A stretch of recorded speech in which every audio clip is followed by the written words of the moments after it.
જય દ્વારિકાધીશ। આજે હું તમારી સાથે શેર કરીશ સમોસા, કચોરી, પકોડા બધું જ ભૂલી જશો જ્યારે થોડીક જ વારમાં બની જતો નાસ્તો તૈયાર થશે। જ્યારે તમારે ચટપટું ખાવું હોય અને વધારે મહેનત ના કરવી હોય ત્યારે તમે આ નાસ્તો જરૂરથી ટ્રાય કરી શકો છો।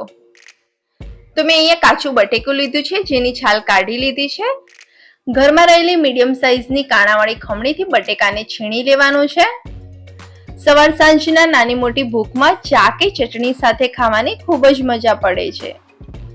બટેકાનું સરસ એવું છીણ નીકળી ગયું છે, તો બે પાણીની અંદર બરાબર ધોઈ અને હાથની મદદથી બરાબર આ રીતે નીચવી લઈએ। એક બાઉલની અંદર તેને કાઢી લઈએ। આ બહુ જ ટેસ્ટી નાસ્તો બને છે, એક વખત જરૂરથી ટ્રાય કરજો। 1 કપ જેટલો ઘઉંનો લોટ લઈ લઈએ અને એ જ કપના માપથી અડધા કપ જેટલો ચોખાનો લોટ લઈ લઈએ। જો તમારી પાસે ચોખાનો લોટ ના હોય તો અડધા કપ જેટલી સોજી લઈ લેવાની। એક નાની વાટકી એટલે આ રીતે કટ કરેલી અડધા કપ જેટલી કોબી લઈ લઈએ। અડધા કપ જેટલી ડુંગળી લઈ લઈએ। આની અંદર તમે કોઈ પણ શાકભાજી સ્કીપ પણ કરી શકો છો। છીણેલું અડધા કપ જેટલું ગાજર લઈ લઈએ। થોડાક લીલા ધાણા એડ કરી દઈએ। કટ કરેલા 2 થી 3 લીલા મરચા, છીણેલા અડધા ઇંચ જેટલા આદુનો ટુકડો,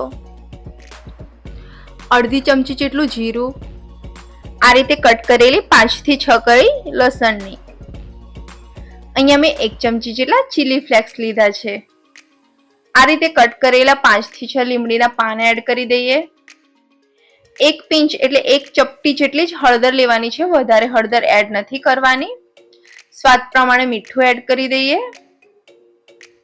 અહીંયા અડધા કપ જેટલું દહીં આ રીતે ફેટી લીધું છે।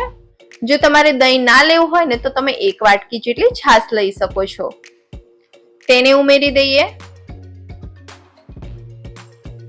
આ જ વાટકીની અંદર થોડુંક પાણી એડ કરી તેને ઉમેરી દઈએ। તો આ બધી જ વસ્તુને હાથની મદદથી બરાબર મિક્સ કરી લઈએ।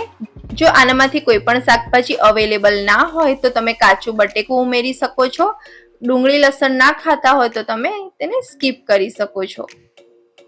તો તમે જોઈ શકો છો વેજીટેબલ્સ અને લોટ બરાબર મિક્સ થઈ ગયો છે, તો અડધા કપ જેટલું જ પાણી પહેલા ઉમેરવાનું છે।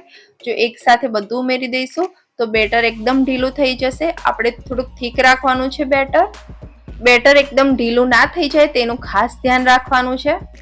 તો આ નાસ્તો બનાવવો ખૂબ જ ઈઝી છે। નાસ્તો અંદરથી સોફ્ટ અને ફ્લફી બને એટલે અડધી ચમચી જેટલો ખાવાનો સોડા ઉમેરી દઈએ। તેને એક્ટિવેટ કરવા માટે થોડુંક પાણી ઉમેરી દઈએ। સોડાને બેટરની અંદર બરાબર મિક્સ કરી લઈએ।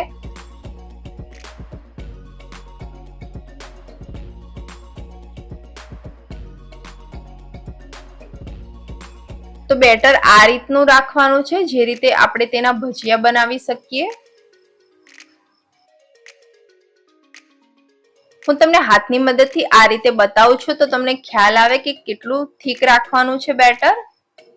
જો બેટર થોડુંક ઢીલું હોય તો 2 થી 3 ચમચી જેટલો ચોખાનો લોટ ઉમેરી શકો છો। તો બેટર બનીને તૈયાર છે। તો મેં તેલ ગરમ કરવા મૂકી દીધું હતું, તો ચેક કરીને જોઈ લઈએ કે ગરમ થઈ ગયું છે કે નહીં। તેલ ગરમ થઈ ગયું છે। હાથની મદદથી કડાઈની અંદર આવે તેટલા વડા ઉતારી લઈએ। હાઈ ફ્લેમ ઉપર જ આ નાસ્તો બનાવવાનો છે।